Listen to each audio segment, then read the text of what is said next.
Have you ever wondered how you can combine your healthcare skills or your love for healthcare with the flexibility of working from home? Well, that's exactly what being a medical virtual assistant means. And in today's video, I'm going to be walking you through the step-by-step process of becoming a medical virtual assistant, what it takes, and the skills that sets you apart from others. So if you've been dreaming about a career in healthcare that perfectly fits your lifestyle, stay tuned because this particular video is for you.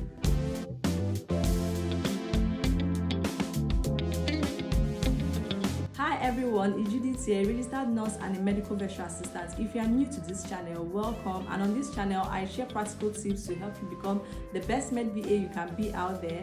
And please do well to subscribe. And to all of my returning subscribers, I welcome you back once again. So in my last video, I shared who or what a medical virtual assistant is. But just for recap, a medical virtual assistant or a MedVA is a remote professional who supports doctors, clinics, and other healthcare facilities with their administrative tasks, and sometimes they also support with clinical tasks. Now, instead of being physically present in a hospital or a clinic, you do everything online and you perform tasks like managing patients' record, scheduling appointments, prior authorizations, and even handling patients' communications. So in a very simple term, you help these providers focus on patients' care while you handle all of the behind-the-scenes tasks that keeps the facility or the clinic running smoothly. So now I'm going to walk you through the skills you need to become a medical virtual assistant and also the step-by-step guide on how you can become a medical virtual assistant. So in order to become a medical virtual assistant, you need a combination of both healthcare knowledge and visual work skills. Let me break it down. What this means is that you must understand medical terms, and basic knowledge is very okay for someone who is not from a healthcare background. You must also understand confidentiality practices and basics for patients' care. I think this is for people coming from a totally different background, because those in the healthcare background already understand these basics. Now, the second skill you need is technical skills or tech skills. So what this literally means is that you need to have this natural inclination towards computers. You need to love systems. You need to love going online. You need to love being on your phone. Instead of trying to write a note, you type it with your system, you type it with your phone. That is what I mean. You need to have this natural inclination towards computers, because I don't know if you don't really like using laptops. I don't know, there is no how you can be able to work as a medical virtual assistant. Because if you're not really that person, I don't know how you want to understand the EMR systems or the EHR systems and all of those systems, because you need to know the ins and outs of all of these systems. And not just that, you also need a very good skills with using Google Workspace, Microsoft Office, and the rest of them. Now, the third skill you need is soft skills. So when I say soft skills, what I mean is communication skills. You need to have a very clear written and verbal communication skills, good organization skills, and you must be professional. Remember, like, this is a medical brand that you are representing. You'll be representing medical brands, and you need to be a professional. So if you're not a professional, if you're just an anyhow person, I don't know how you want to become a medical virtual assistant. Now, let me walk you through the step-by-step process on how you can become a medical virtual assistant. The first step is you get a basic medical knowledge. This is for people coming from a non-healthcare background, because you need to understand what healthcare is actually talking about. And I would recommend you take this course that I am attaching on my screen below. You can take this course on Udemy. The second is that you must understand the basic workflow of a medical office. Okay, let's say you are coming from a healthcare background, but then maybe you've been on the floor, you've been in the main facilities, you don't understand what the medical offices, how they operate or how they work. And so you must understand the basic workflow of a medical office.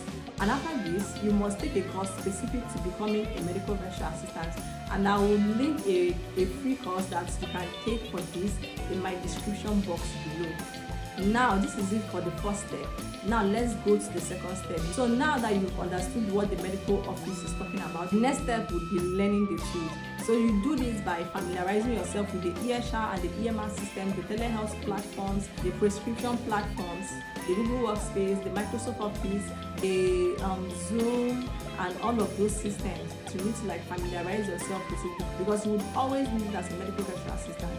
You've learned these tools, so the next thing you have to do is put yourself out there. I think putting yourself out there goes hand in hand with the first step, which is like learning the basics of healthcare and learning these tools.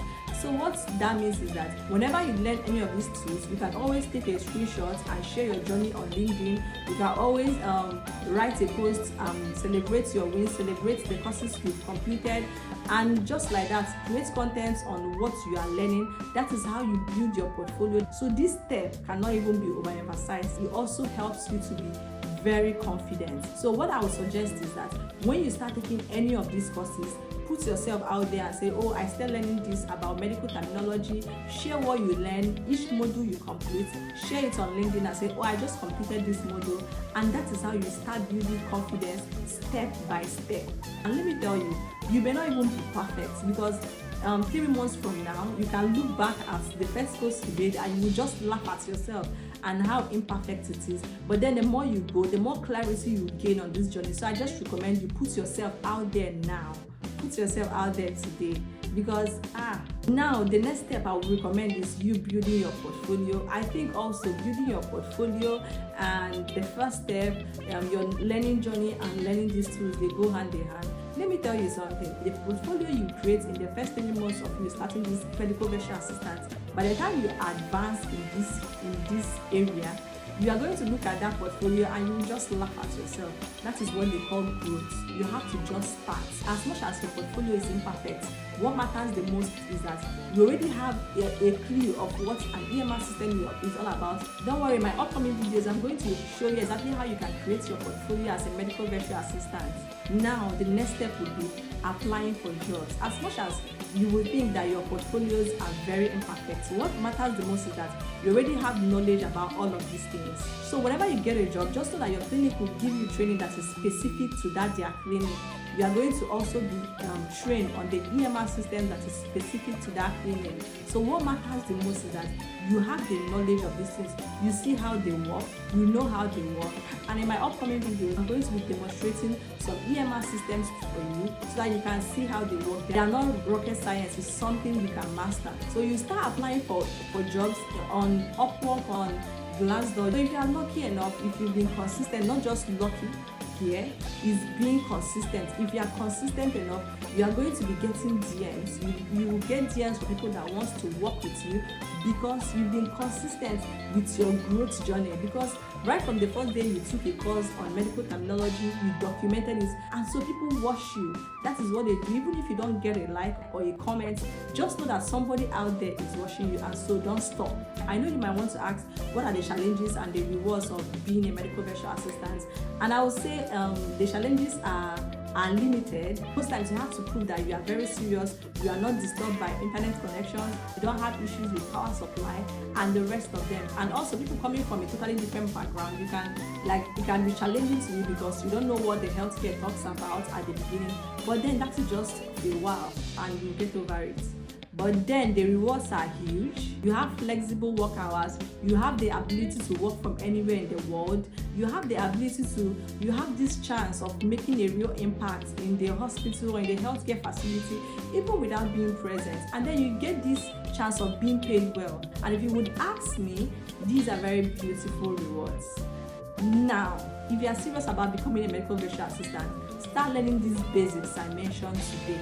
You have watched a lot of videos already. Maybe this is your second or your fourth or your fifth or your 10th video today. Just start putting in the work already and stop watching videos. Now, if you found this video helpful, be sure to like it so it will reach to a greater number of people. Hit that subscribe button and turn on your notification bell so that you will not miss any tip or guide from this channel. And please drop your questions in the comment section below as I will answer every single one of them. And thank you for watching my video. See you in my next one. Bye.